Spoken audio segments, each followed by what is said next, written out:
Bonjour, nous sommes ici avec l'Arche culturelle, notre association, à l'exposition collective Art Capital avec Petra Marian, une artiste peintre roumaine qui développe sa carrière depuis longtemps, tout d'abord au Guadeloupe et maintenant à Paris, en France. Donc on aimerait savoir, Petra, si tu as déjà eu une expérience à Art Concept, à Art Capital par le passé et quelles ont été les œuvres avec lesquelles tu as participé. Oui, je pense que c'est la troisième fois que je participe à l'Art Capital. Je tenais vraiment à être ici après la réouverture du Grand Palais. On sait tous que ça a été réouvert l'année dernière. Et en fait, je suis avec le Salon des Indépendants, un salon qui a été créé en fin du 19e siècle par des artistes qui ont été refusés au Grand Salon parisien. Et c'est assez intéressant parce que les grands artistes, les refusés, ça s'appelait le Salon des refusés. C'était Van Gogh, il y avait Matisse qui avait participé, Braque par la suite, bien sûr. Des grands noms, même Brancusi, Brancusi en roumain, il avait participé. Et je tenais à être là avec ce salon pour la troisième fois, voilà, avec ce Leonardo da Vinci aux couleurs de sa Toscane. Petra, dans tes présences antérieures à cette exposition collective, quelles ont été les œuvres avec lesquelles tu as participé? Les œuvres des précédentes participations? En 2013, je ne me rappelle pas exactement du titre, c'était je pense, les trois nymphes, oui. Il y avait, c'était un tableau de 160 par 160 des nus, oui. Les trois muses, voilà, les trois muses. Ensuite, je pense qu'il y a 5 ans, une très grande toile qui était inspirée de Klimt. C'était le baiser de Klimt, voilà, et j'avais fait un rapprochement avec Vlad L'Empaleur et son amoureuse, Katharina, je crois qu'elle s'appelait Katharina, voilà.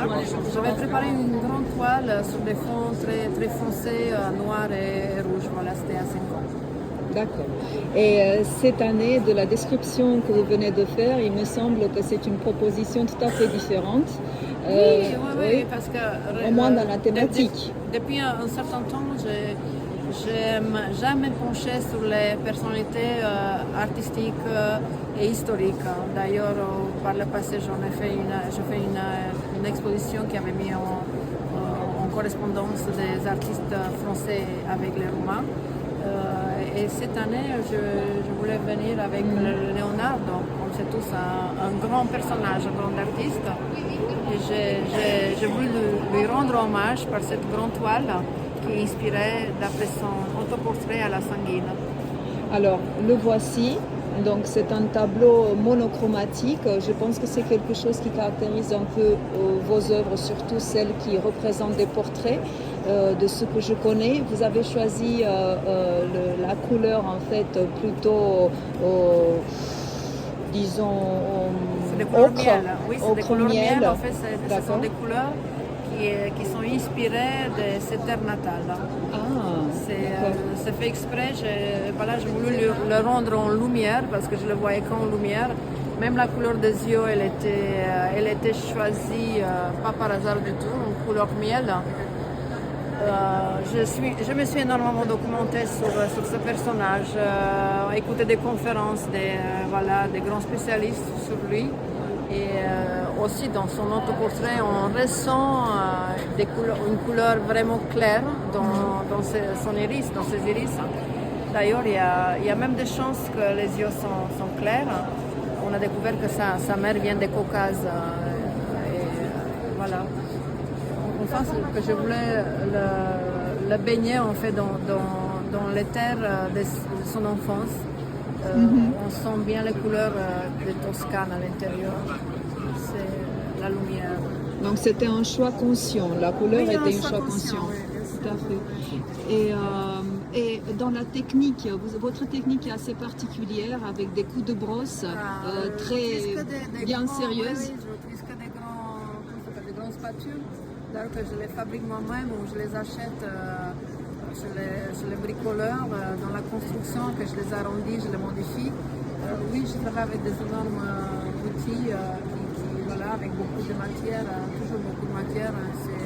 D'ailleurs, c'est une toile qui va prendre beaucoup de temps à sécher, l'huile. Oui, on se souvient lors de l'exposition l'année dernière. Après le séchage, ces toiles attendent sont glacées parce que, évidemment, il faut que ça sèche définitivement pour que le glacis coule comme il faut sur lui. Tout à fait. Dans le choix de ce tableau pour cette exposition collective, est-ce que c'était le vôtre ou c'est quelque chose qu'on vous a imposé et quel a été le critère? Ah oui, justement, le mien, l'artiste doit être libre, c'est normal. Pourquoi est-ce que vous avez choisi ce tableau et pas un autre? Je pense que les idées viennent comme ça et il faut les suivre.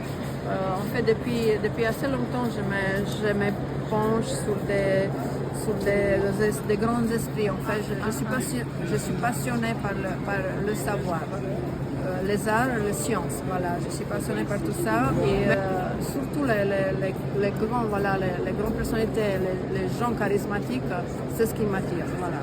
Quand je fais un personnage, quand je peins quelqu'un, je l'étudie énormément, je m'habille de lui, c'est comme un acteur qui prend son rôle. Je lis, je me documente, enfin, je rentre dans sa vie. C'est comme ça que c'était pour Da Vinci, c'est pour ça que ça a été pour Constantin Brancusi que je pense et pour d'autres. Je rentre dans leur vie et je m'imprègne.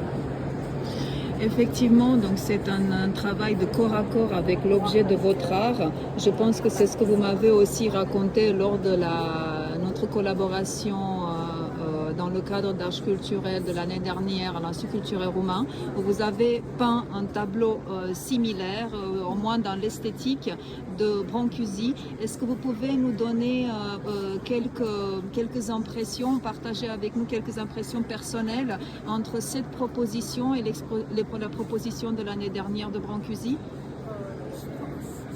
Je pense que toute cette personne, c'est une puissance que je ressentis. C'est une puissance et cette puissance, je peux la rendre que par des gestes nerveux.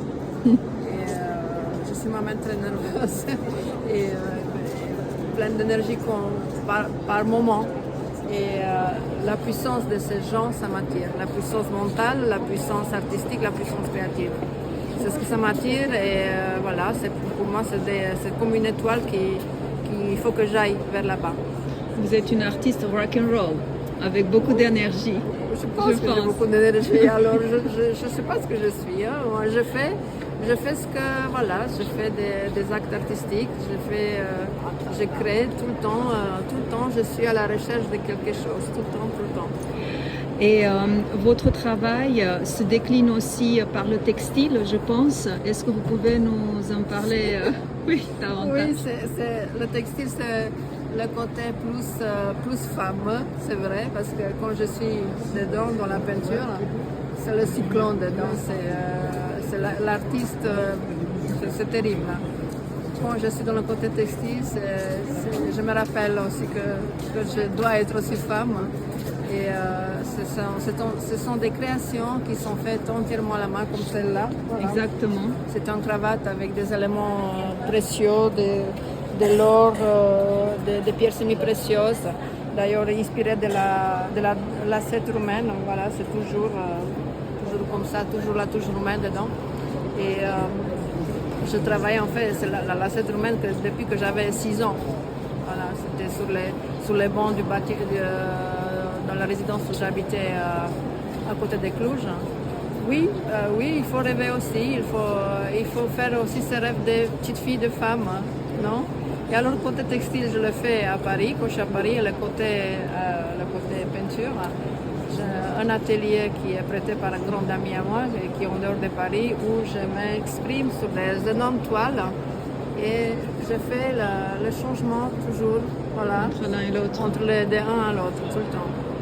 D'accord. Donc, une pluridisciplinarité créative, on peut dire. On m'a toujours dit une chose, vous savez, que et j'ai toujours fait le contraire. Hein. On m'a toujours dit il faut faire qu'une chose dans la vie, créer. Mais je ne suis pas d'accord avec ça. Je fais ce que je ressens de faire, que ce soit pluridisciplinaire ou autre. Voilà, il faut aller à fond dans chaque chose qu'on fait. Et donc, de quel côté, dans quelle direction allez-vous maintenant? Est-ce que c'est plutôt dans le textile cette année ou dans la peinture ou les deux? Oui, oui, parce que j'ai des missions de quelques jours. La peinture, je suis à fond. Après, il faut un temps de repos. Après, c'est à fond. Enfin, on alterne. Oui, c'est les deux. C'est comme une tic-tac, c'est les deux. Je me sens à l'aise dans les deux. Est-ce que concrètement, vous avez un projet pour cette année, dans l'un ou dans l'autre? Ah oui, j'ai plusieurs choses, plusieurs projets, mais assez drôle. Je ne suis pas à l'aise de parler du futur dans les projets parce qu'on ne tient rien. Le temps nous amène beaucoup de mystères, beaucoup de choses qu'on ne peut pas manager. Bien sûr que j'en ai. C'est tout de suite là, le mois prochain, dans le textile, il y aura quelque chose que je vais annoncer. Je travaille sur une pièce qui est faite à la main entièrement. Dans la peinture, ça va suivre une exposition sur laquelle je suis en train de penser le fil conducteur et l'histoire derrière tout ça. Tout le temps, je suis sur quelque chose. Je n'ai pas le choix. Oui, vous êtes une infatigable, Petra. Je pense que les artistes en général sont comme ça parce que on est en quête toujours de quelque chose. On ne sait pas où on va arriver. C'est toute une vie pour ça. Et même une vie, ce n'est pas assez pour faire ces recherches. Voilà, d'ailleurs, c'est aussi un trauma pour quelques-uns parce que plus on avance dans l'âge, plus on a des idées, moins on a le temps. Et il faut jongler avec ça. On retient ça, non? D'avancer quand même en tâtonnant, sans savoir vraiment, mais avancer quand même. Faire son propre rythme et avancer. Et chaque artiste a son propre schéma, sa propre destinée et sa voie à suivre, qui est propre à lui. Non? Merci Petra, on vous souhaite plein de succès, que ce soit pour cette exposition avec Devancy. Merci infiniment. Merci pour cette interview. J'espère qu'il y en aura d'autres. Au revoir Petra. Au revoir.